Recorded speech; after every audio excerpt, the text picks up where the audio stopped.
రైతులకు కౌలు రైతులకు ఖరీఫ్ ధాన్యం బకాయి సొమ్ములు వెంటనే చెల్లించాలని ఆంధ్రప్రదేశ్ రైతు సంఘం జిల్లా కార్యదర్శి కె శ్రీనివాస్ డిమాండ్ చేశారు. శుక్రవారం ఏలూరు అన్నే భవనంలో ధాన్యం బకాయిలు రావాల్సిన బాధిత రైతులతో సమావేశం నిర్వహించారు. అనంతరం జిల్లా పౌర సరఫరాల సంస్థ జిల్లా మేనేజర్ మంజు భార్గవికి రైతులు వినతిపత్రం అందజేశారు. ఈ సందర్భంగా కె శ్రీనివాస్ మాట్లాడుతూ ఏలూరు రూరల్ మండలం జాలిపూడి, కాట్లంపూడి గ్రామాలకు చెందిన రైతులు, కౌలు రైతులు జనవరి 12వ తేదీన ధాన్యం తోలేరని, వారికి ట్రక్ షీట్స్ ఇవ్వటం జరిగిందని, అందులో 21 రోజుల్లోపుగా ధాన్యం సొమ్ము చెల్లిస్తామని వ్రాశారని, అయితే రైతులు ధాన్యం తోలి 35 రోజులు కావస్తున్నా ఇంతవరకు ధాన్యం సొమ్మును చెల్లించకపోవటం వల్ల రైతులు ఇబ్బందులు పడుతున్నారని ఆవేదన వ్యక్తం చేశారు. ఈ కార్యక్రమంలో తిరుపతి రంగారావు, కోనాల దాసు, గంగిరాజు సత్యనారాయణ తదితరులు పాల్గొన్నారు.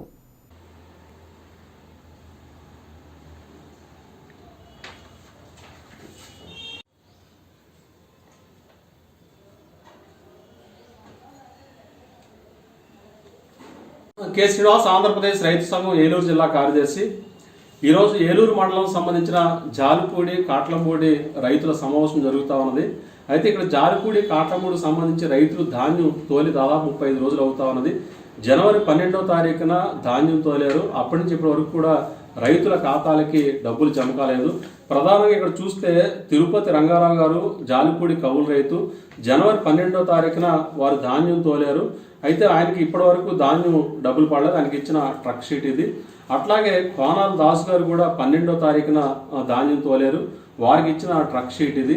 అయితే దీంట్లో చూస్తే దాదాపు 21 రోజులకి మీ బ్యాంక్ ఖాతాకి డబ్బులు చెల్లించబడుతుందని చెప్పేసి ఇక్కడ దీంట్లో కూడా నమోదు చేశారు. అయితే 21 రోజులు దాటి దాదాపు ఇంకో 15 రోజులు అదనంగా కూడా టైం అయిపోయింది. అయినా సరే రైతుల ఖాతాలకి డబ్బులు జమ కాకపోవడం వల్ల ఇబ్బంది పడుతూ ఉన్నారు. రబీ సాగుకి సంబంధించి పెట్టుబడికి చిల్లి గవ్వలేక రైతులు ఇబ్బంది పడతా ఉంటే ప్రభుత్వం వైపు నుంచి కానీ, సివిల్ సప్లై శాఖ అధికారుల వైపు నుంచి కానీ కనీసమైన స్పందన కనబడట్లేదు. ఇది చాలా దారుణం అని చెప్పేసి భావిస్తా ఉన్నాం. ఇవాళ 12వ తారీఖు అంటే 14వ తారీఖు సంక్రాంతి పండుగ. మరి రైతులు ధాన్యం తోలిన 2-3 రోజులకి మేము వాళ్ళ ఖాతాలకి డబ్బులు జమ చేస్తామని చెప్పేసి ప్రభుత్వం చాలా గొప్పగా చెప్తా ఉంది.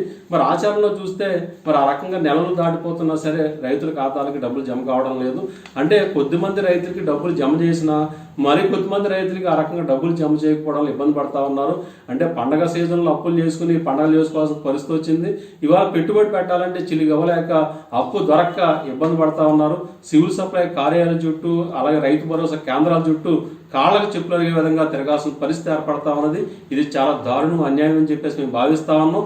కాబట్టి గత అంటే రబీ పంటకు సంబంధించి, ఖరీఫ్ పంటకు సంబంధించిన ధాన్యం బకాయి సొమ్ములు ఏవైతే ఉన్నాయో వాటికి సంబంధించిన నిధులు వెంటనే ప్రభుత్వం విడుదల చేసి రైతులు, కౌలు రైతుల ఖాతాలకు జమ చేసి ఆదుకోవాలని చెప్పేసి కోరుతా ఉన్నాం. అంటే ఖరీఫ్ ధాన్యం బకాయిలు చెల్లించకుండా ఆలస్యం చేయడం చాలా దుర్మార్గం. ఎందుకంటే ఫిబ్రవరి 15 అంటే నిన్నటితోటి మేము ధాన్యం కొనుగోలు నిలుపుదల చేస్తామని చెప్పేసి కూడా వాళ్ళ అధికారులు ప్రకటించారు. మరి ధాన్యం కొనుగోలు నిలుపుదల చేస్తున్న సమయానికి మరి ఉన్న బకాయిలు సరే ప్రభుత్వం చెల్లించాల్సింది పోయి ఈ రకంగా బకాయిలు చెల్లించకుండా ఇబ్బంది పెట్టడం సరైనది కాదు. కాబట్టి ధాన్యం బకాయి సొమ్ములు వెంటనే చెల్లించి రైతులను ఆదుకోవాలి. ఇప్పుడే మేము సివిల్ సప్లై జిల్లా మేనేజర్ గారికి కూడా ఒక వినతిపత్రాన్ని కూడా సమర్పిస్తా ఉన్నాం.